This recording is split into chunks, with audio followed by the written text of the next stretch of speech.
حکم شرعی این است که روزه گرفتن اولاتر هست، بهتر و اولاتر هست برای مسافری که روزه گرفتن برایش سخت نیست. بهترین است که باید روزه بگیرد. شبکه توحیدی ایمان زلال تقدیم می‌کند.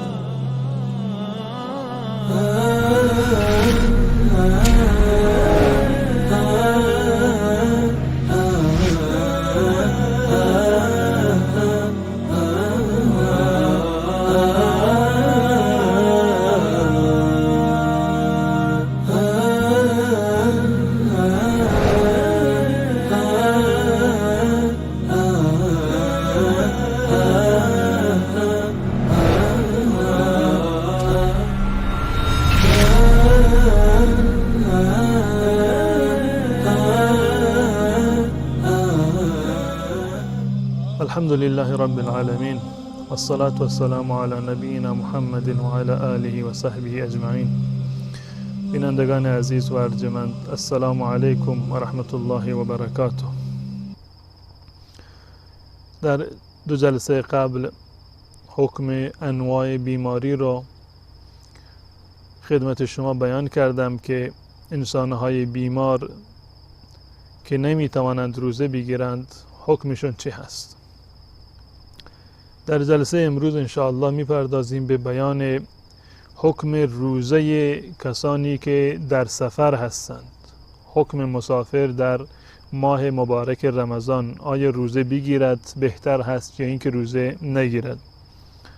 به عنوان یک حکم اساسی برای کسی که به مسافرت رفته و مسافرتش یک مسافرت شرعی هست، یعنی یک فاصله ای را و مسافتی را که میتواند نماز را قصر و جمع بکند، این مسافت را به مسافرت رفته، به همون اندازه که میتواند نماز را قصر بکند یا جمع بکند، به همون میزان و به همون منوال میتواند که روزه را هم در واقع نگیرد و الله متعال بهش اجازه داده که در حالت سفر روزه را ترک بکنند، زیرا که الله متعال میفرماند و من کان مریضا و علی سفر فعدة من ایام اخر.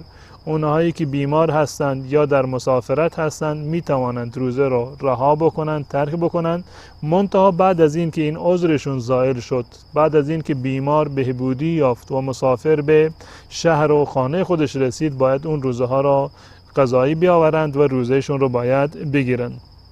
اما این که آیا در حالت سفر روزه گرفتن بهتر هست یا روزه نگرفتن، کدوم یک بهتر هست و اولاتر هست که انسان مسافر در هنگام مسافرت بر اون عمل بکند؟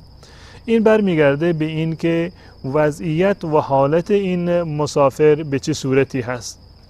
اگر واقعا در حالت سفر روزه گرفتن برایش سخت هست و مشقت زیادی رو دارد، فرض بکنیم با یک مرکب و وسیله سفر رفته که اذیت شده در سفر و نمیتواند روزه بگیرد، خب این در صورتی که این سفر به اصطلاح سفر مشقت باری باشد و روزه گرفتن در این سفر برایش سخت باشد، خب حکم شرعی این است که روزه نگیرد، یعنی اولاتر و بهتر این است که در این صورت روزه نگیرد.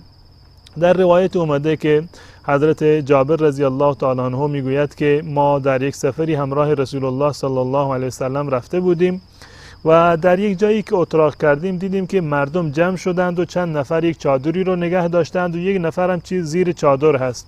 رسول الله صلی الله علیه و وقتی که این صحنه رو دیدند سوال کردند که چه خبر هست اونجا، چرا این چند نفر این چادر رو بر روی یک فرد دیگر نگه داشتند؟ اصحاب عرض کردند که یا رسول الله این یک انسان یک مسلمانی هست که روزه هست، یک روزه داری هست، بیچاره از حال رفته، الان رو استایش کردند که یک کمی حالش در واقع به جا بیاد. رسول الله صلی الله علیه و سلم فرمودند لیس من البر الصوم فی السفر، روزه گرفتن در سفر کار خیری نیست، نیکی نیست.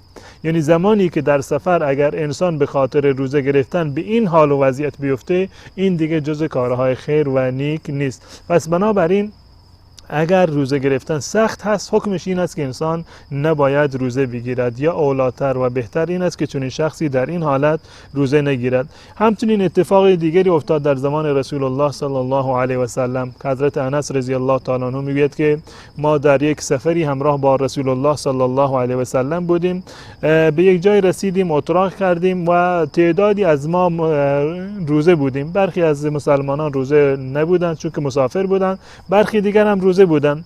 اما زمانی که اتراق کردیم برای استراحت، دیدیم اون کسانی که روزه بودند اونها از حال رفتند، همشون دیگه خسته شدند، خودشون نایی رو نداشتند و توانی رو نداشتند که به دیگران کمک بکنند. اما اونهایی که روزه نبودند بلند شدند، خیمه ها رو برپا کردند و این مواشی و شترانی رو که داشتند اینها رو آب دادند و خدمتگزار کسانی بودند که در واقع روزه بودند.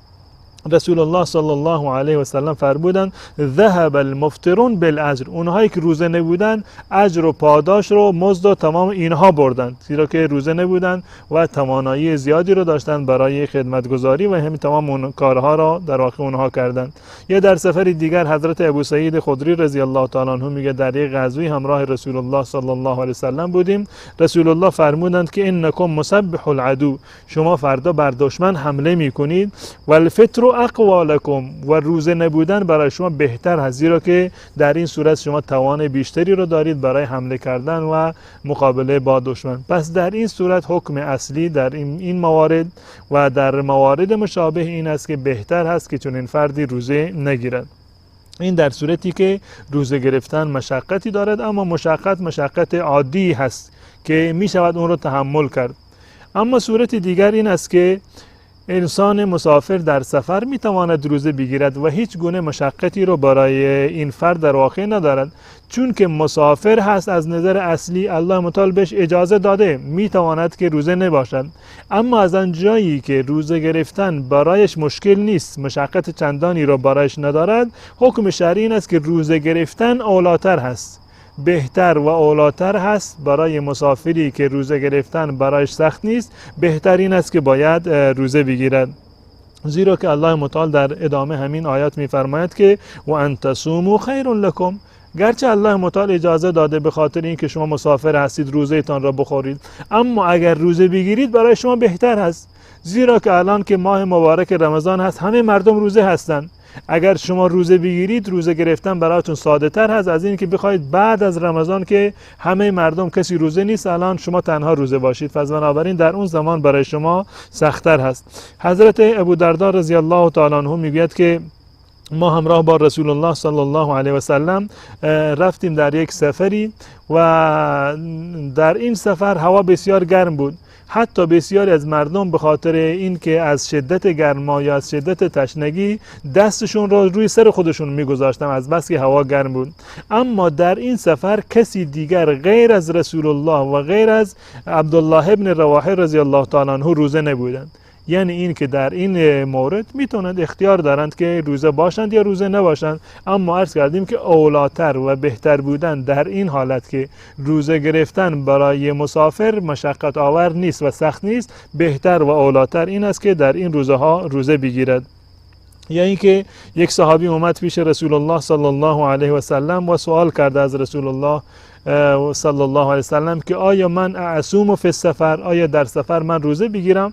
رسول الله صلی الله علیه و سلم فرمودند روزه بگیرید، اختیار خودت هست، روزه میگیری یا اینکه روزه نمیگیری. این برمیگرده به این که روزه گرفتن در واقع یک در صورتی که مشقتی رو نداشته باشه و مشکل نباشه، این به اختیار خود روزه دار هست، میخواد روزه بگیرد اختیار دارد، اگر میخواد که روزش رو بخورد باز هم اختیار دارد. اما در صورتی که دچار مشقت نمیشود، روزه گرفتن اولا و بهتر هست. اما یک صورتی هست که مشقت بسیار سختی رو دارد، یعنی واقعا سخت روزه گرفتن، چه بسا که منجر به یک ضرر و زیانی به بدن انسان باشد. در اینجا هر روزه گرفتن حرام هست، یعنی در صورتی که انسان به مسافرت برود و به اندازه‌ای دچار سختی و مشقت بشود که واقعا روزه گرفتن برایش سخت هست و منجر بشود به بیماری یا اونگونه قبلا عرض کردم که عوارض به اصطلاح نامناسبی رو داشته باشد بر انسان، در این صورت لازم هست که چون این فرد مردی باید روزه را بخورد، نه اینکه روزه را بگیرد. در روایتی هست که حضرت جابر رضی الله تعالی عنه می‌فرمایند که در سفر فتح بودیم همراه با رسول الله صلی الله علیه وسلم، نزدیک مغرب بودیم، بعد از نماز عصر بود، اما بسیاری از اصحاب یعنی خسته شده بودند، واقعا از حال رفته بودند. رسول الله صلی الله علیه وسلم در این سفر ولی اینکه بعد از نماز عصر بود، آبی رو خواستند، بلند شدند در ملأ عام و در حضور تمام مردم به گونه‌ای که تمام اصحاب می‌دیدند این آب را نوشیدند، یعنی اینکه روزه خودشون را شکستند و دستور دادند که شما هم روزه خودتون را بشکنید. بعد از این به رسول الله صلی الله علیه و سلم خبر رسید که هنوز بعضی از مردم روزهشون رو نشکستند، شما در ملأ عام روزه خودتون را خوردید و شکستید، اما باز هم تعدادی هستند که روزه هستند. رسول الله صلی الله علیه و سلم فرمودند اولئک العصا، اینها انسان‌های نافرمانی هستند، اینها معصیتکار هستند.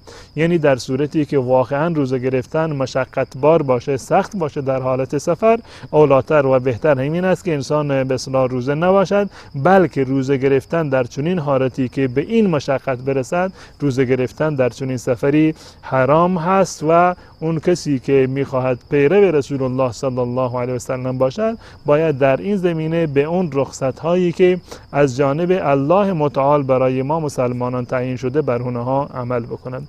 تا برنامه دیگر تمام شما را به الله متعال می سپارم. السلام علیکم و رحمت الله و برکاته.